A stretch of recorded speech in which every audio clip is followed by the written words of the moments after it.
Welcome again to the newsroom. I'm Simisola Dikun. The Inspector General of Police, Usman Alkali Baba, Chief of Defense Staff General Lucky Rabo, and top officials of the Nigerian Railway Corporation have visited the site of the terrorist attack on a train at Dutse Forest in Chinkun local government area of Kaduna State. The two service chiefs were received by the General Officer commanding 1 Mechanized Division of the Nigeria Army along the Kaduna-Abuja Highway. Although the casualty figure is yet to be confirmed, several persons are feared dead.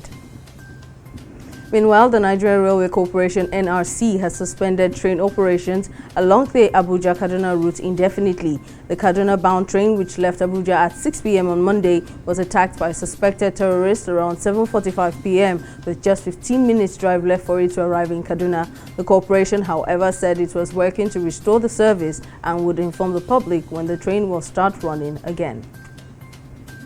The federal government has appealed to the Nigerian Interreligious Council (NIREC) to plead with the Academic Staff Union of Universities (ASU) to call off its ongoing strike. The secretary to the government of the federation, Boss Mustafa, made the appeal on Monday when he declared open the 2022 first quarterly meeting of NIREC. Represented by the Permanent Secretary, General Services Office, Maurice Mbairi, the SGF lamented the plight of students still at home due to the strike. The SGF charged the leadership of NIREC to continue in this path to appeal to ASU to call off the strike action in the interest of the country. Hong Kong has announced the shortening of the ban on airlines that are found to have carried 3 or more passengers who test positive for COVID-19 upon arrival. The announcement came after China's President Xi Jinping earlier this month pledged to achieve maximum prevention and control while minimizing damage to China's economic and social development.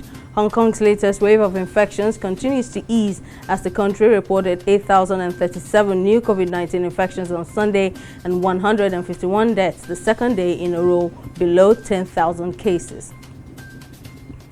The Central Bank of Nigeria (CBN) has announced a minimum share capital of 10 billion naira, among other requirements for registration of an institution to function as a credit guarantee company. The Apex Bank announced the requirement in a new guideline for regulation and supervision of credit guarantee companies in Nigeria, released on the bank's website on Monday. The Apex Bank said the guarantee may cover up to a maximum of 75% of the default amount, while the status of default will be determined in accordance with extant prudential guidance. The Solomon Islands Prime Minister announced on Tuesday that a contentious security agreement with Beijing was ready for signing, while denying reports that his country had been pressured to allow a Chinese naval base to be built in the Pacific island nation. Opposition leaders who accused the Prime Minister of using the agreement to consolidate power ahead of next year's election have called for further discussion. The island nation, which sits in a strategic but politically volatile part of the world, has been at the heart of a geopolitical tug-of-war since it changed diplomatic recognition from Taiwan to China in 2019. In sports, FIBA Africa has confirmed the 3 host cities for Window 3 of the FIBA Basketball World Cup 2023 African qualifiers. The Rwandan capital of Kigali will host Groups A and B. Côte d'Ivoire's largest city, Abidjan, will host Group C, while the third window of the African qualifiers, Group D, will take place in Egypt. Meanwhile, the race for the 5 tickets available for African countries for next year's FIBA Basketball World Cup to be held in Indonesia, Japan, and Philippines will take place from July 1st to 3. That's the latest on the newsroom. Join us next time for more news stories.